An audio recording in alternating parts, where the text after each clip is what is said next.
दुनिया के जो महान महाकाव्य है ना, उनकी शुरुआत अक्सर एक परिवार की कहानी से होती है। तो आज हम उसी कहानी की जड़ों तक जाएंगे, जहां से सब कुछ शुरू हुआ। चार राजकुमारों का जन्म और उनका वो रिश्ता, वो अटूट बंधन जिसने आगे चलकर पूरी कथा को ही एक नया मोड़ दे दिया। तो हमारी कहानी का आगाज होता है एक बहुत ही भव्य राज्य अयोध्या से और वहां के महान राजा दशरथ से। सोचिए, एक ऐसा राजा जिसके पास सब कुछ था, मतलब सब कुछ। उनका राज्य एकदम खुशहाल था, प्रजा भी बहुत खुश थी और उनकी ताकत का डंका भाई चारों दिशाओं में बजता था। देखने में तो ऐसा ही लगता था कि उनकी जिंदगी में कोई कमी हो ही नहीं सकती।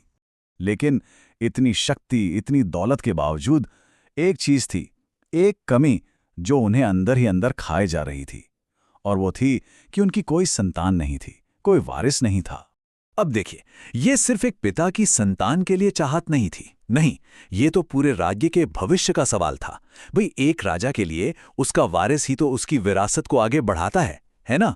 और बस यही एक चिंता थी जो राजा को अंदर से परेशान किए हुए थी।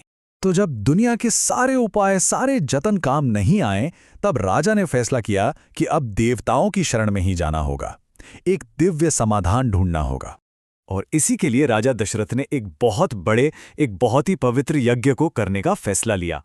ये कोई मामूली पूजा पाठ नहीं था, ये एक जबरदस्त आध्यात्मिक कोशिश थी जिसमें उन्होंने सीधा देवताओं से एक पुत्र का वरदान मांगा। और फिर जो हुआ वो सच में किसी चमत्कार से कम नहीं था। जैसे ही यज्ञ पूरा हुआ, आग की लपटों में से खुद अग्निदेव प्रकट हुए और उन्होंने राजा को दिव्य खीर, मतलब एक तरह का पवित्र प्रसाद दिया। फिर गुरु के कहने पर राजा ने वो प्रसाद अपनी तीनों रानियों कौशल्या, कैकेयी और सुमित्रा में बांट दिया। और फिर उस दिव्य प्रसाद का असर हुआ।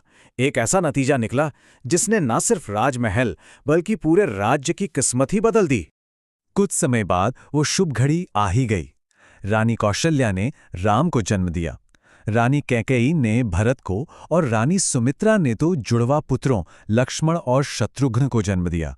मतलब अयोध्या को एक नहीं बल्कि चार राजकुमार मिले। सोचिए क्या माहौल होगा।